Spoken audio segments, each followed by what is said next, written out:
भारतीय किसानों की मुश्किलें वास्तविक है और उनकी मांगों को समझना हमारी जिम्मेदारी है।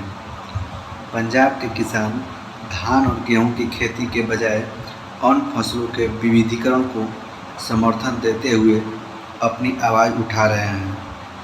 इसके साथ ही जलवायु परिवर्तन के खतरे को भी उन्होंने सामने देखा है, मगर केंद्र सरकार और किसान संगठनों के बीच समझौतों की संभावना कमज़ोर है। इसका एक बड़ा कारण यह भी है कि किसान संगठन एकमत नहीं हैं और वे अपनी मांगों को लेकर एक दूसरे से कुछ भिन्न मत रखते हैं।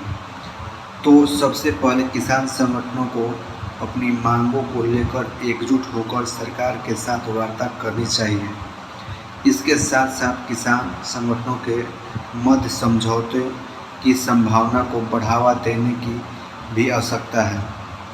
सभी संगठनों को मिलकर एक प्रभावी प्रतिनिधित्व के साथ सरकार से वार्ता करनी चाहिए। केंद्र सरकार को भी उनकी समस्याओं को समझने और उनका समाधान ढूंढने में सहायता करनी चाहिए। यह सिर्फ किसानों के हित में नहीं होगा, बल्कि पूरे देश के लिए फायदेमंद साबित होगा। किसानों के मुद्दे राष्ट्रीय स्तर पर महत्वपूर्ण है और समझौते की संभावना को बढ़ावा देना आवश्यक है। किसान संगठनों और केंद्र सरकार के बीच पुल बनाकर अन्नदाता की समस्याओं का समाधान किया जा सकता है।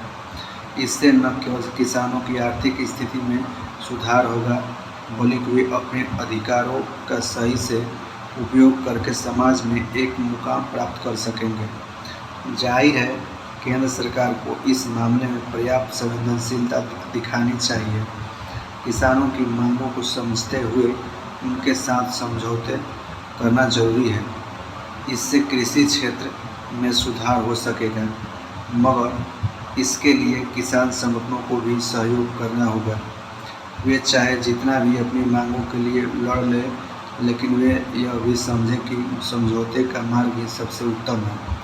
इस समझौते में राजनीतिक दलों का भी बड़ा योगदान हो सकता है। वे किसानों के मुद्दों को उठाकर अपने लाभ के लिए उसका इस्तेमाल करने से बचें। कुल मिलाकर यह सबको एहसास होना चाहिए कि हमारा देश कृषि पर निर्भर है और किसान हमारे असली अन्नदाता है। उनकी समस्याओं को हल करना हमारी प्राथमिकता में सबसे ऊपर होना चाहिए और उसमें समझौतों की संभावना बनाना एक महत्वपूर्ण कदम है।